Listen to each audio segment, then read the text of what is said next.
This is When Science Speaks, a new web series profiling innovative and interesting people working in science and technical fields, from academia to industry to the nonprofit world. We explore how to be a powerhouse advocate for science and your research, how to advance your career in meaningful ways that make you happy, and how to push back on the ongoing assault on science and other related issues of interest happening in the world.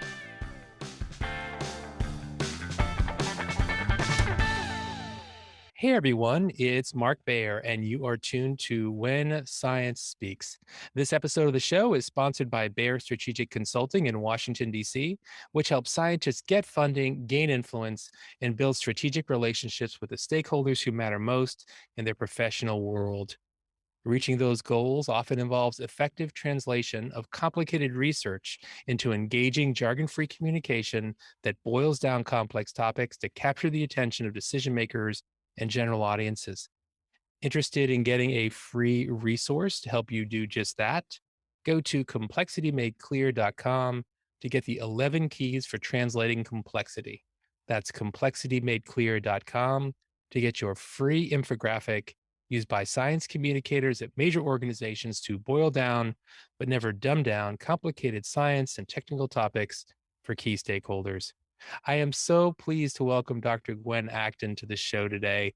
Gwen is an expert on the intersection of science and business. She's CEO of Vivo Group, which is a consulting firm that improves productivity and innovation in life science and technology companies through strategic leadership development. She previously served as director of scientific development at the Whitehead Institute and also ran the operations of the Functional Genomics Program, overseeing operations for a $40 million 50-person sponsored research program related to the Human Genome Project.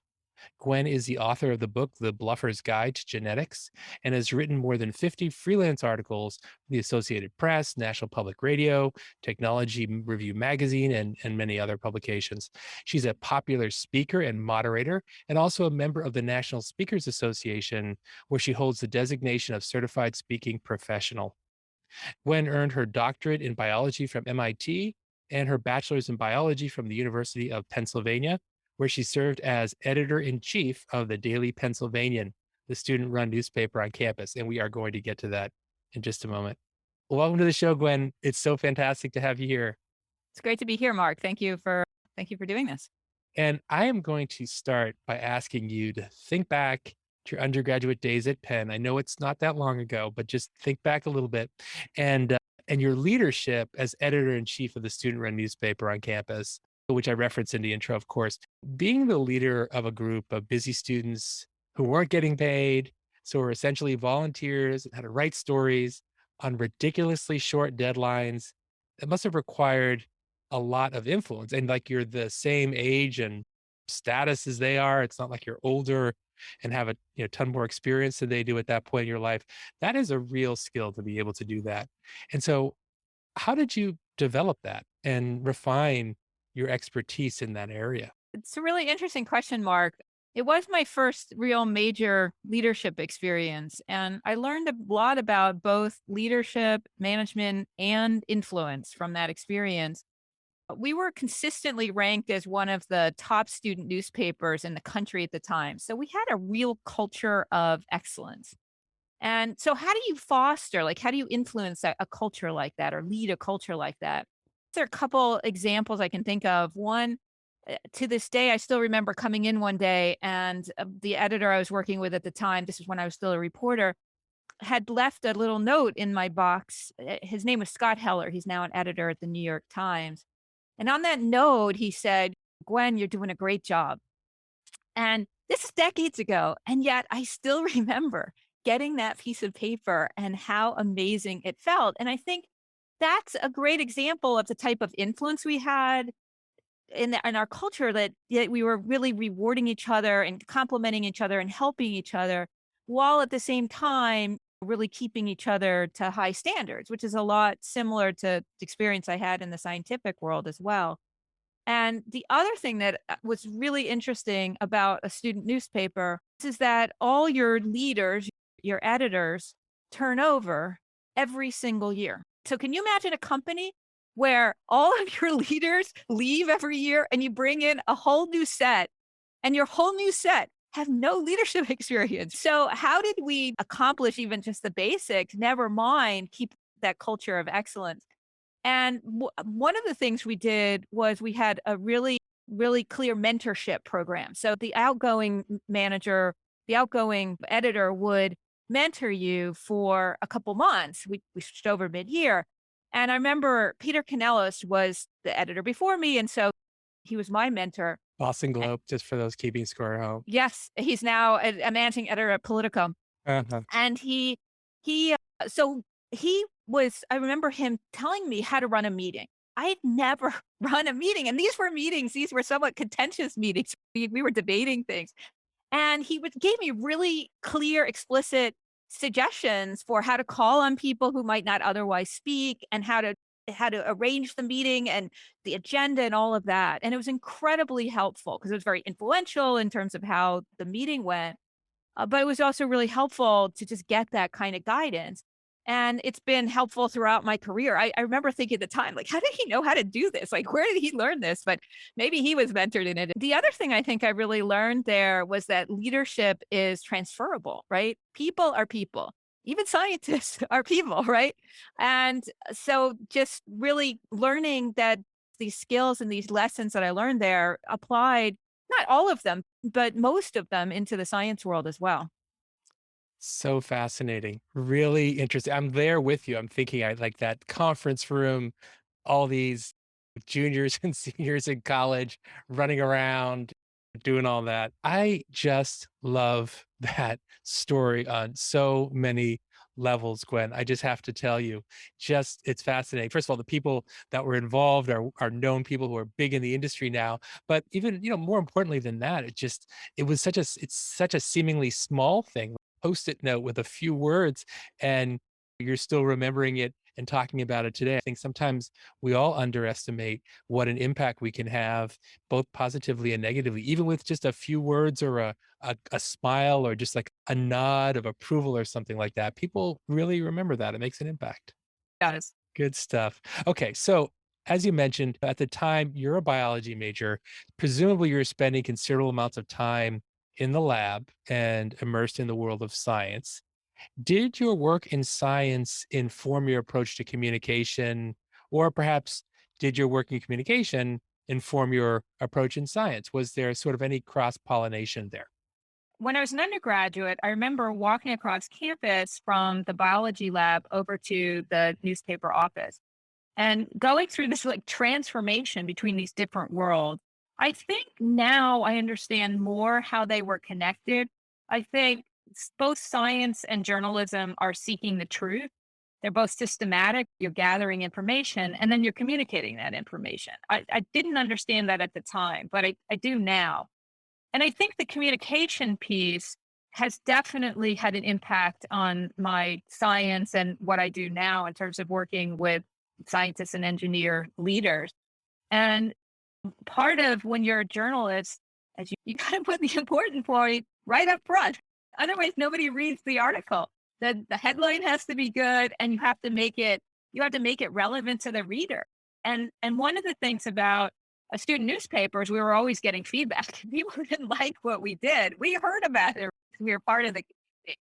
So I think that was really helpful to get a lot of feedback about what people found interesting and just that idea of making sure that you were making it interesting to them. And you really had to say why they should care about things. You had to obviously make it accurate. You had to understand, right? That what you were talking about. You couldn't just try and gloss over things and that the words really matter. Again, we would get feedback if we said something that somebody didn't like. There was a lot of feedback there. And you realize the importance of communication and how people perceive things. In terms of our work practices, I think in journalism, it was a lot more explicit that we were a team and working together. I think that's true in science as well, but I think sometimes we're not as aware of it. And that we were very clear we were doing this together and it was very interactive and we were doing all that communicating. So that was, I think, helpful for all those lessons I learned and just being part of that team that was really working together. I think that was very helpful to see that. Thank you for that. Don't take your most interesting thing and make it on the third paragraph of the second page because we'll get to that. You got to lead. You got to lead with the lead.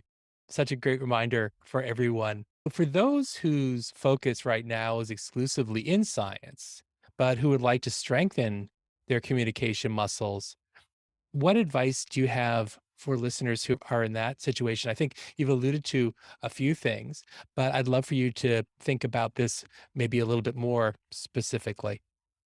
Yeah, so I think the first thing is that communication is really a key skill in science. I don't think scientists are always aware of just how important it is. And not just in industry, but even, or maybe even especially in academia. When I was in grad school at MIT, at one point we had a visiting speaker so he was on the MIT campus, and that was the date he won the Nobel Prize. And I remember so clearly that all the reporters were showing up and wanted to ask him questions. And what he was doing, he put the reporters off for quite a while because what he was doing was he was on the phone to the editor of the then editor of the journal Cell, arguing for publication of an article. And I just remember thinking, wow, this guy has just gotten the Nobel Prize, but he's still, right, having to advocate for the science. He's still having to really have those conversations and communicate about it. And then that was his top priority that day, to really, really try and get that science communicated. And the other piece I really saw was I had the great fortune to work with Bob Corvitz, who also he went on to win the Nobel Prize later. And I really got to see how he prioritized so much of that communication. Before we gave a talk, we would have to practice in front of the group. And it was brutal. Like, we would get asked all these really difficult questions, but if you could survive the questions from your colleagues who knew the details, you could survive anybody's questions, basically. And he also gave us talking points. And because he had started research in Caenorhabditis elegans, the little C. elegans. And he was one of the pioneers in using it as a model to understand development. And we were still selling, in the sense, we were really having to promote and explain why this was a great model to study development. And we really had these talking points. And so that communication was so important. So if I could distill it down, it's that it's practice, right? Practice. The best speakers, the best science speakers I've ever known, and I've had the privilege to work with a number of them, practice out loud. You'll hear them. You'll go by their office and they're talking out loud, or they're pacing back and forth and talking. So practice is so helpful and important. And one of the things I like to point out is that if you're giving a 15-minute talk, you can practice that easily 3 times in an hour. So if you set aside an hour, you can practice it. And I recommend practicing in front of a mirror so that you can really see what it looks like. And you can practice that like multiple times. And so and it really can help. The other piece that I really got to see from these scientists who I really admire as communicators is that they define their terms. And it can be really quick. For example, if you're talking about genes are expressed, right? To me, I spent, my whole graduate career looking at genes being expressed. You can quickly define, but the rest of the world doesn't know that. I could just quickly define that as, if I'm using that in a sentence, genes are expressed or turned on. There are these very quick ways that we can add definition. And it turns out, by some estimates, you learn the same number of vocabulary words in an introductory biology course as you do in an intro foreign language course. So we have all these terms that we have. And I remember at one point I was teaching Biotech 101, science in the biotech industry, and the science part. I remember at the end of the day, I was there our whole day.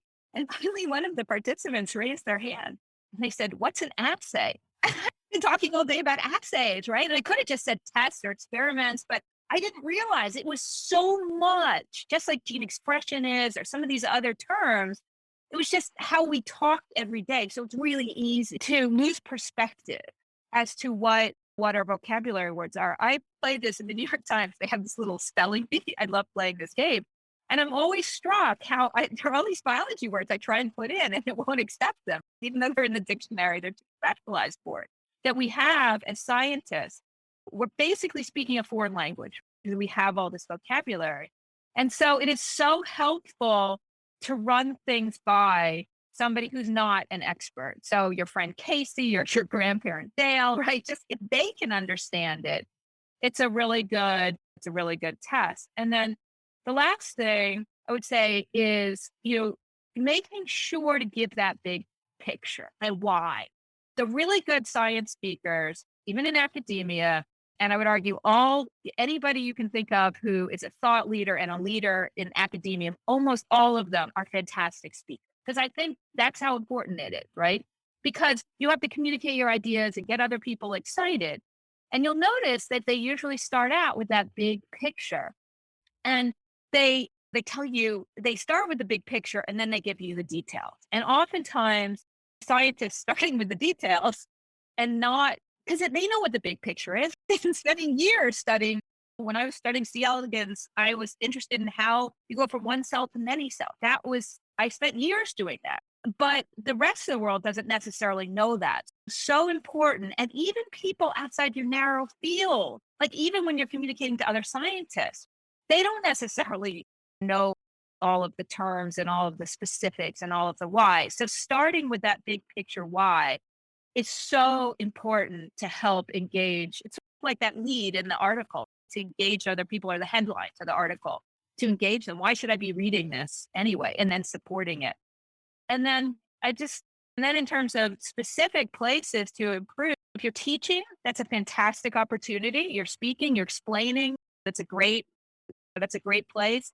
I taught at Harvard for a number of years, really good to practice all of that because you're also getting feedback, especially if they're filling out those little forms. When I do workshops, I do a lot of workshops. I get those forms and I've learned so much. I thought it was perfectly clear, but they didn't.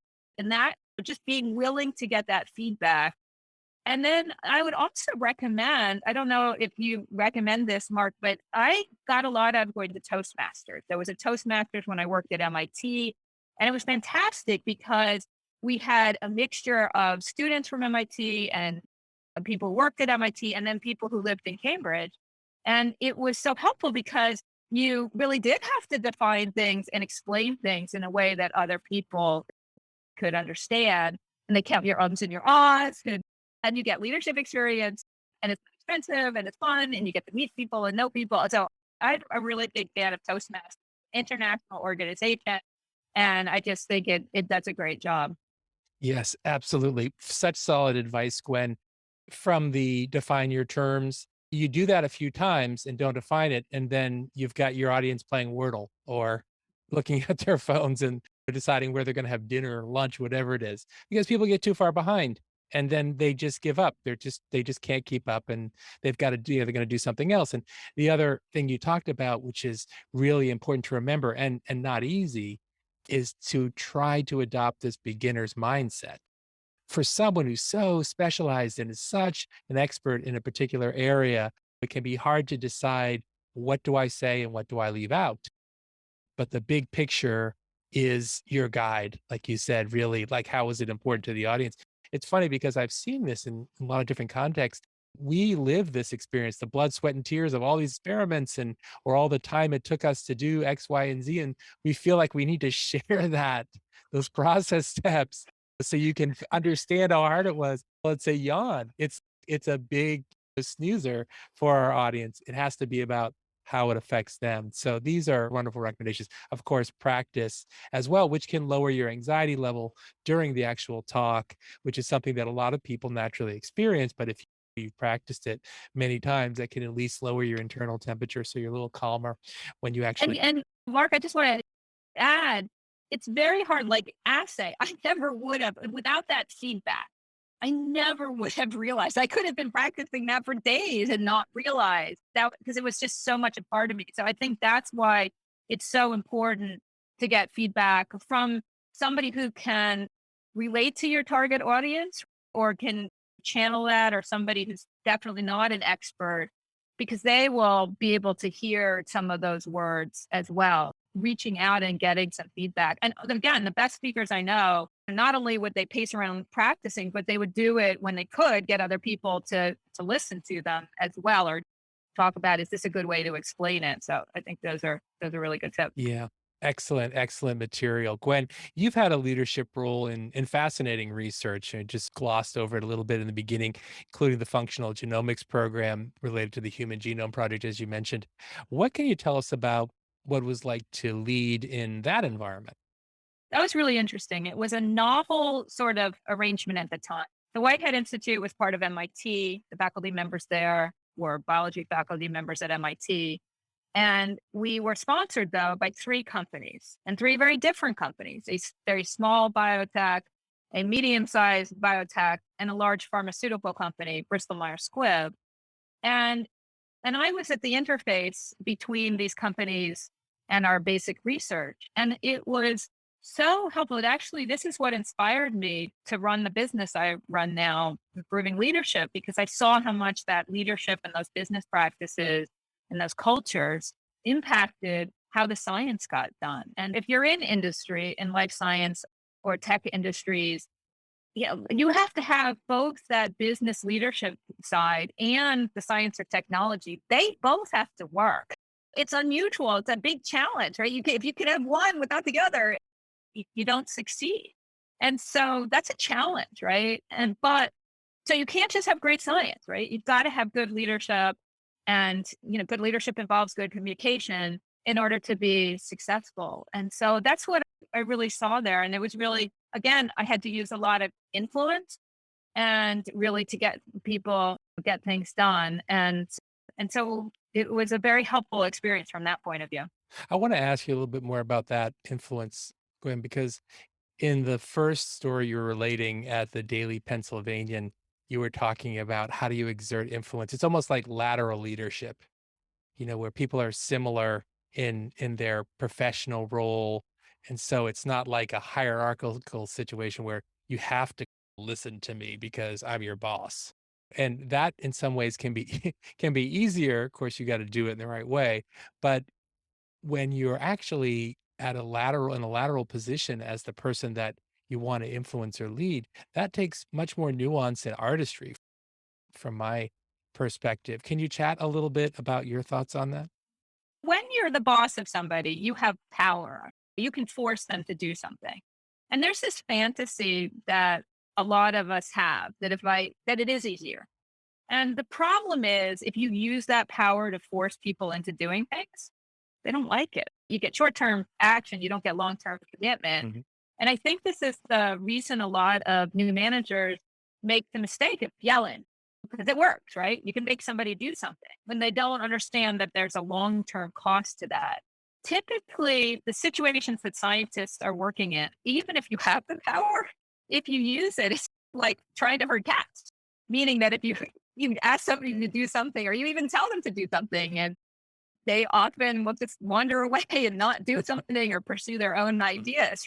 Actually, I recently heard somebody say it's like herding tigers, that it's not only will they not do what you want, but they're likely to let you know they're not happy with it. So I define influence as the ability to get others to do things happily and willingly. And I think it's so important in science now. Many organizations are matrix. You're having to get things done through so many people who don't report to you. And then we just said, even if they do, you're much better off getting people to do things happily and willingly. What makes leadership hard is that we have these brains that that's what we operate with. And our brains were not designed by smart scientists and engineers working in biotech or tech companies. Our brains were designed for one thing, keep us alive, right? Through evolution. And so our brains have all these quirks to them. And one of the things is that we, for example, we hear negative way more loudly than we hear positive. So we have to compensate by saying more positive than negative, for example. And we like people. We'll do things like, if we like somebody, we'll do all sorts of things for them, which isn't It's not necessarily logical or rational, but it's predictable. And so to be influential in these situations, really three main approaches. One is to make sure you're understanding what other people's goals are so that you can align them. Because if it's something they already want to do or important to them and you can explain that to them, yeah, they'll do it happily and willingly because it's in their best interest. And second, to build those relationships because we do things for people we like and trust that we don't for other people, for people we don't know.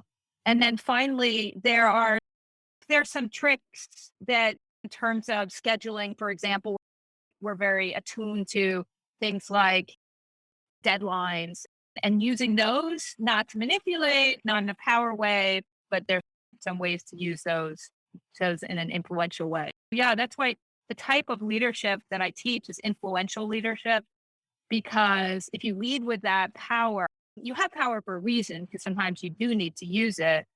But if you start with the influence and start by getting people to do things happily and willingly, I just think it's much more effective in the long run. And I think what happens is people, one of the quirks of our brains is we don't realize how we're coming across to other people.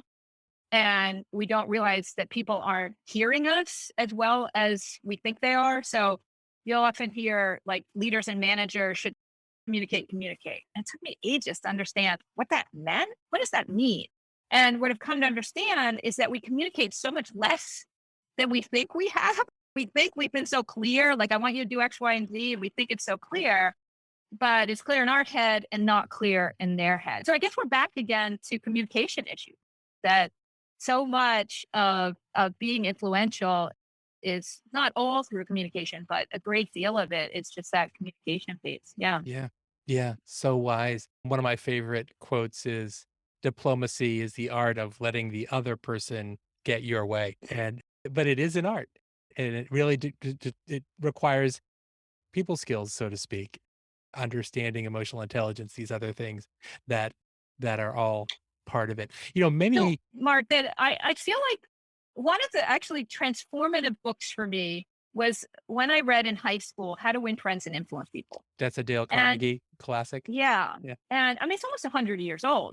And I went back and was rereading it recently, and it's actually quite well written, lots of good stories. But and he taught before he wrote. But what was so helpful to me is I had always been really shy, and this is actually one of the reasons I think I became a reporter. Is his whole thing is if they're doing more of the talking, right, then they think you're a good communicator. Just actively listening to people, asking questions, taking an interest in them is actually both, but it's influential. It's his book is about how to, be influential.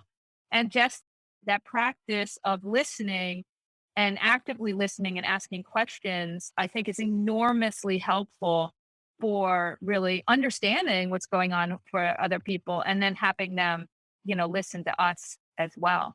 Yeah, it just involves so many wonderful things. My course, I have the first module is connection, like before you even communicate.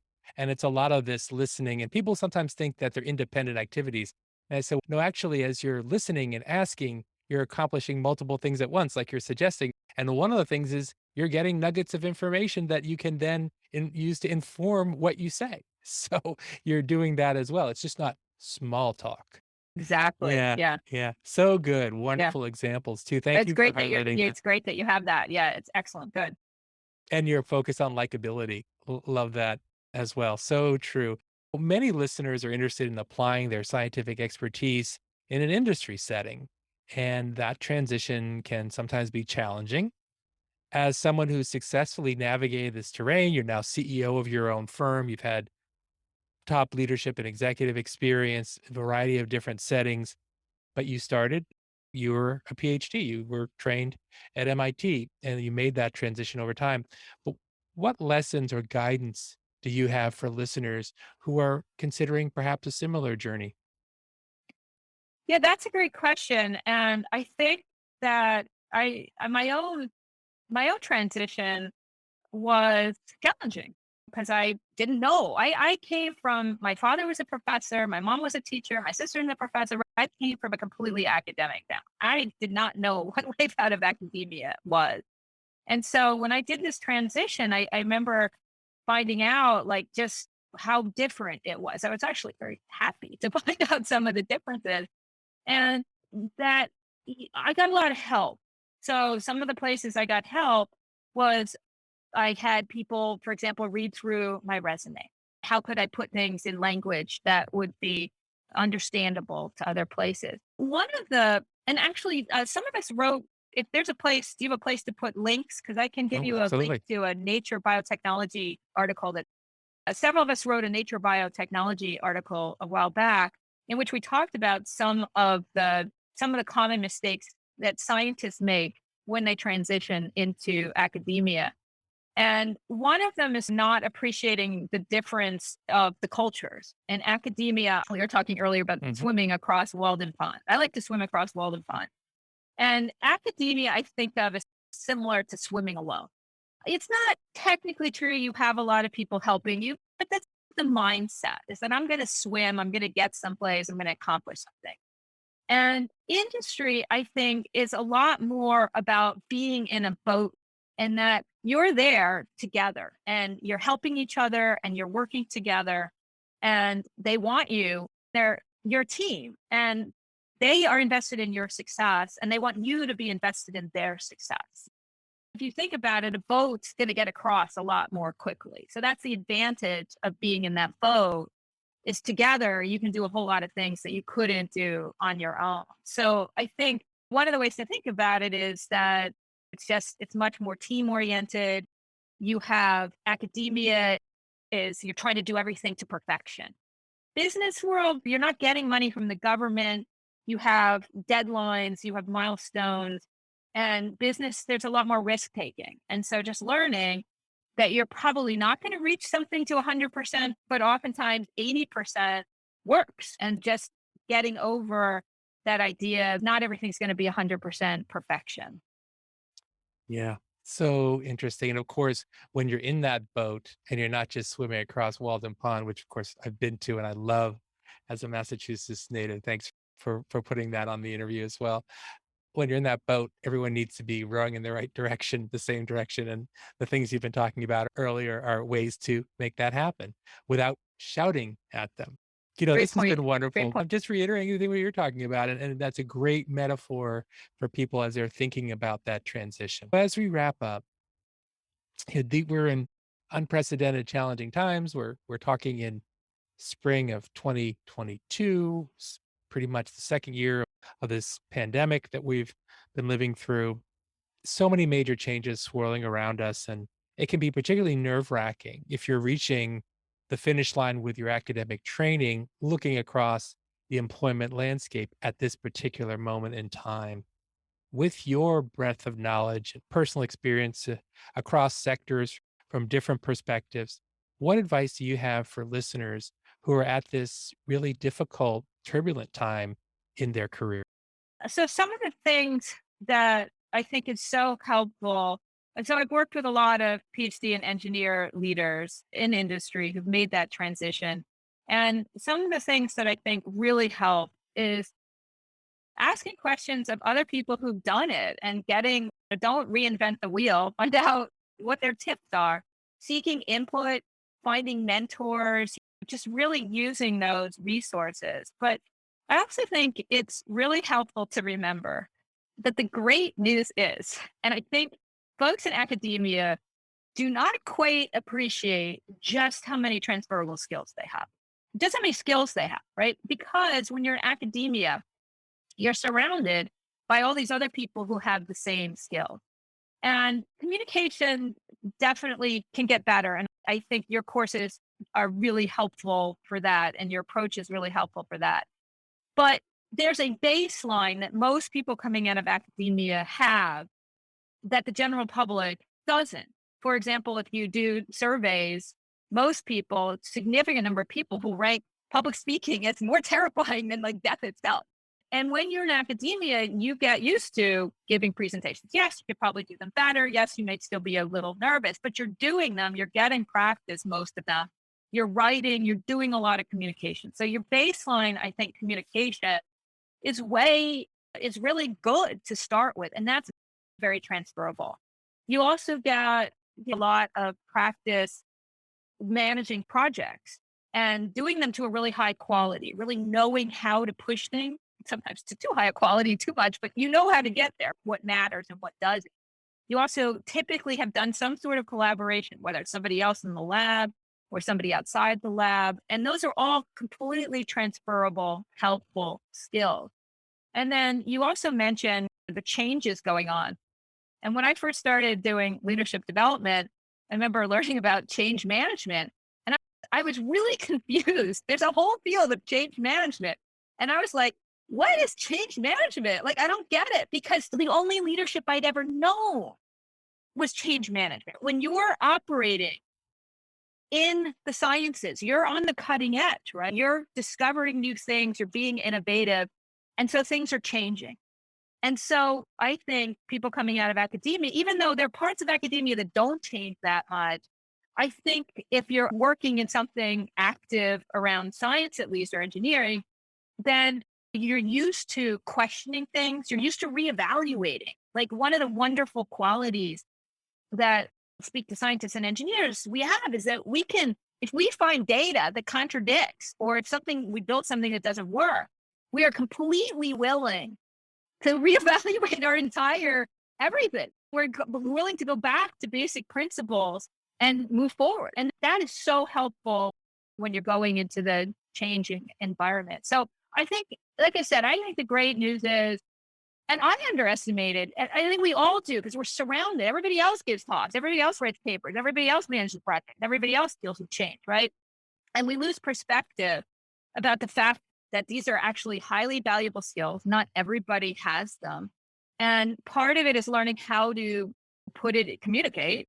So one of the things is I went through my resume and I brought up things like leading the newspaper, right? When I was looking for jobs, I got one job because I used to lead hikes with the Appalachian Mountain Club. And they liked the idea that I had led hikes. They were looking for an MBA, which I don't have, but they liked that I had led hikes with the Appalachian Mountain Club. And so I got that job. So just appreciating what those transferable skills, and then communicating those in a way so other people can appreciate them as well. So I just think that there's a ton of things I know can often feel like, what else can I do? And the answer is, in some ways, you can do almost anything, because you've learned how to learn, and you've pushed things to such a high level that there's just a tremendous number of opportunities. And it's a matter of recognizing those opportunities and then communicating how do you fit into that. And right now, I would say right now, as we speak, the employment is fantastic. And scientists in the Boston area, the companies are all looking for folks. And so it's actually a fantastic time to be looking for something outside of academia. Dr. Gwen Acton, those will be the last words of the interview, of the episode, of the conversation. Such a hopeful, energetic, specific, thematic, entertaining, informative conversation. I knew it would be. Thanks for sharing your deep expertise with everyone, and also just the way you're presenting. Obviously, it's clear that you're a star. So thank you for shining all that knowledge and presenting it in a way that people can really understand and act upon, which is what it all comes down to. Thank you so much, Mark, for inviting me. And it's been great to work with you here. Listeners, thanks for being with us on this episode of When Science Speaks. And I hope you'll be back next time for the next episode of When Science Speaks. Thanks for listening. Be sure to click subscribe. Check us out on the web at whensciencespeaks.com, and we'll see you next time.